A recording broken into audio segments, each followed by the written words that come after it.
Hello mga ka-IP viewers, mayong gabi kanyong tanan o sigon sa akong giingong kagahapon nga diin na mag-live na sa ko karon or mag-record video na sa ko karon mga ka-IP viewers tungod kay ako na po sang i-share sa inyo ha. Mahitungod yung usaon ni ning pag-appeal nimo nga company sa One Naturalisa nga din usaon na to pag-start ni mga negosyo mga ka-IP viewers tungod kagabi akong gi-share sa inyo ha. Mahitungod atong product presentation og nag-demo pa ako mga ka-IP viewers. So dire mga ka-IP viewers sa akong i-share sa inyo karon unsa pag si appeal mga ka-viewers dali ra jud kaayo unsa imong buhaton is mopalit ng kaupakis product mga ka-viewers words of 1,888 no kining 1,888 mga ka-viewers may pinakaubos nga package product sa One Naturaliza. Totally upat ni siya ka option nga pwede nimo pilian either sa bronze package 1,888 silver 3,888 gold 8,888 and platinum 18,888. So arita sa mo-focus sa bronze mga ka-FB viewers so pinakaubos no. Gusto ninyo nga mo dako ang inyong income, dako nga package inyong paliton, pwede ra pod. So ari lang ta sa isa ka kuan para madali ta mga ka-FB viewers. So karon pagpalit nimo sa 1,888 nga package product sa bronze package product mga ka-FB viewers, automatic ka nga i-encode ka dito sa system. Pag encode mo dito sa system mga ka-FB viewers, no? Mabahin kag duha ka grupo, adunay left at saka right, no? Dan karon imong buhaton mga ka-FB viewer no, ikaw ni no. Atong buhaton is ang goal na to diri mga ka-FB viewers is mo invite lang ta og duha ka tawo nga imong himuong ka business partner. Tudloan nimo siya, no? Kini siya kay ikaw man naka-invite tagaan kag 108 sa company. Sa right tapod tagaan kag 108 sa company. Karon once ma-detect sa computer mga ka-FB viewers nga doon na kay isa sa left, isa sa right, ma-detect na sa system tagaan kag 500, no? Kay friend A o kay friend B. Unsa pay buhaton nila na friend A o friend B? Siyempre di mo na sila pasagdaan. Tudluan nimo sila, i-train nimo sila kung saan pag-invite nila pod sa ihalahang ka business partner. So ilang himuon is invite po sila same sa imuha gigaya ra po kanila, no? Gigaya kanila, ka-invite sila sa ka-invite po sila og duha ka tawo, no? Gisuon ra po kanila duha ka tawo ra po gi-invite so naa po siya ilay 108 na pod iya pod 108 sa left and right niya na si 108 papunta siya. So karon ikaw may nauna sa ilaha mga ka-FB viewers nga diin kining na-invite nimo nga si friend A si friend B, dili na ikaw naka-invite ini nilang duha kining upat, no? Adunay ma-detect sa computer nga sa left isa sa right mga ka-FB viewers 500 na si another 500 mupunta na diha sa imong account mga ka-FB viewers. Nan karon what if kini nga mao nga negosyo mga ka-FB viewers sulod sa isa ka tuig imo ni siyang gisulay, no? Imong gitry lang ni sulod sa isa ka tuig mga ka-FB viewers tan-awa kung sa resulta mga ka-FB viewers, no? Ikaw ni, no? Left tapos right tapos sa January halimbawa nagsugod kag January, no? January ang gi-invite lang nimo is duha lang ka tawo, no? Si friend A si friend B.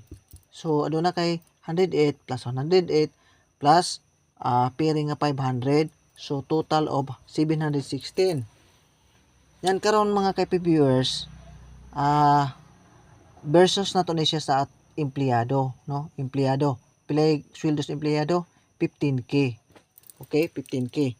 So paminawa sabtan nyo pag-ayo mga ka-viewers unsay lamang sa ilang income nga nagnegosyo versus nagtrabaho. Or either kung nagtrabaho man gani ka, nag part-time ka sa One Natural sa way problema. Mas maayo noon kay na.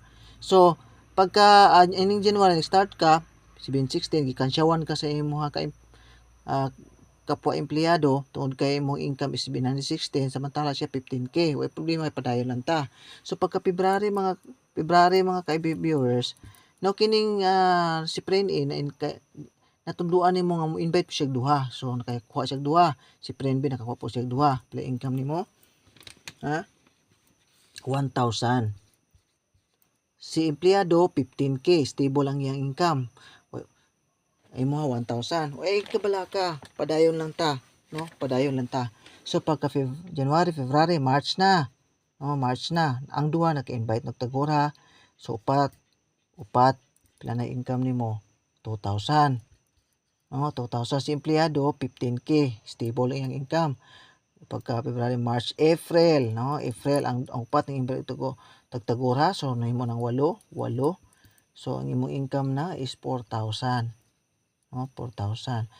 Kay empleyado 15k lang gyapon siya. So pagka April then May, ang 8 nag-invite tagtagura nimo na 16. Pila na income nimo? 8,000. Si empleyado 15k ra gyapon siya. May pagka June, ang 16 invite tagtagura 32. 32 pila na income nimo? 16,000. Imagine 16,000 ka na pagka June, 16,000 si empleyado 15k parang gyapon siya mga viewers. Pagka July, ang 32 nag-invite og tagtagura nimo na 64 pila na income nimo? 32,000 na. Si empleyado 15k lang gyapon. Pagka July, August na. Pagka August ang 64 nag-invite og tagtagura, so nahimo ng 128 pila income na nimo? 64,000, 64,000 si empleyado, wala na siya katingog tungod kay 15k ra gyapon siya stable. And then July, August, September, ang 128 nag-invite og tagtagura, so nahimo ng 256 pila na income nimo? 90,000, Si empleyado 15k ra gyapon siya, So karon nagpadayon pagyapon ka, pagka pila na July, August, September, pagka October ang 256 na invite og tagtagura na imo na 512 pila na income nimo? 90,000. So why 90,000? Dapat lagpas na sa 90,000. Naatay safety net mga viewers. Di pwede nga walay safety net kay walay safety net ang kampanya malugi or mabankrupt. So napoy ang sobra na mga viewers income na po sa mga company. So okay lang nga naatay 90,000 per month. And then pagka pila na August, pila na July, August, September, October. Pagka November mga viewers, ang 502 nag-invite tagtagura nimo na 1,024 pila na income nimo? 90,000 na gyapon. Pagka December, ato sa Pasko na nag-enjoy na ta, 2,048 ka katao, 2,448 ka tao, 90,000 gyapon nimong income. 90,000. So itotal mo na mga viewers pila mga masulod na mga viewers is 487,716. Si empleyado stable lang gyapon siya 15k. Karon pangutana mga viewers, kanang 15k niya, kanang 15k na net income ba na niya makuha? So dili gyud na siya matawag net income, daghan kay mga expenses nga mababawas na. Siguro mabinlan pa ka, siguro kag negative imong sweldo diha, makautang-utang pa ka. Mo na realidad sa mga empleyado mga viewers. Okay lang kung aduna kay part-time, sama yan part-time nimo na kay viewers. Kini siya mga income nimo mga viewers, net income na nimo siya. Net income mo na siya. Mana kanindot. So karon mga viewers, mura to hinaut ko nga kung nainteresahan niyo ng mga negosyo, paki-comment na konyo below. Okay? Okay, good night og daghang salamat hangtod sa sunod higayon. Bye-bye.